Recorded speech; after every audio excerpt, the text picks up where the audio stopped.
कई साल पहले की बात है। एक कुटिया में बहुत ऊंचे दर्जे के संत रहते थे।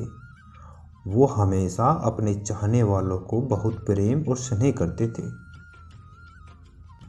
और वे हमेशा ईश्वर की उपासना और नेक जीवन जीने की सलाह भी देते थे।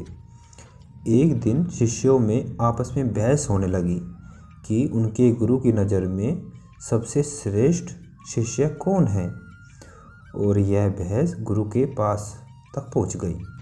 तो गुरु ने समझाया कि जिस तरह सूरज की किरण सब पर एक जैसी पड़ती है, वैसे ही मेरी नज़र में तुम सब एक समान हो, ना कोई छोटा है ना कोई बड़ा है। फिर भी शिष्यों को संतुष्टि नहीं हुई और कुछ मुंह लगे शिष्य गुरु के पीछे बढ़ गए कि आज तो आपको बताना ही पड़ेगा। तब गुरु ने उस शिष्य की ओर इशारा किया। इतना सुनते ही सब बोल पड़े कि वो तो कभी सेवा करता ही नहीं देखा हमने आपकी, बस अपनी धुन में बैठा रहता है। इस पर संत ने सबको अपने पास बुलाया और सबके हाथ में एक एक सिक्का दे दिया।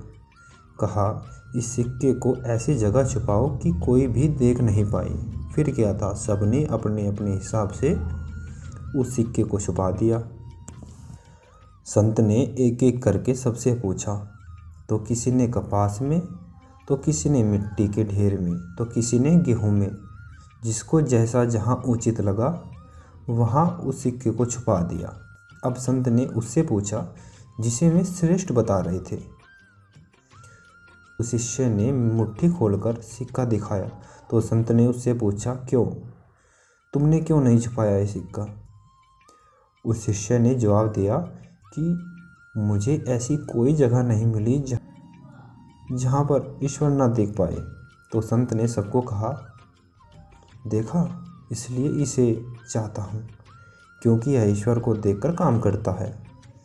यह मेरे आने से पहले उस जगह को साफ कर देता है जहाँ मुझे आकर बैठना होता है, और तुम दिखाकर सेवा करते हो और ये छुपा कर सेवा करता है।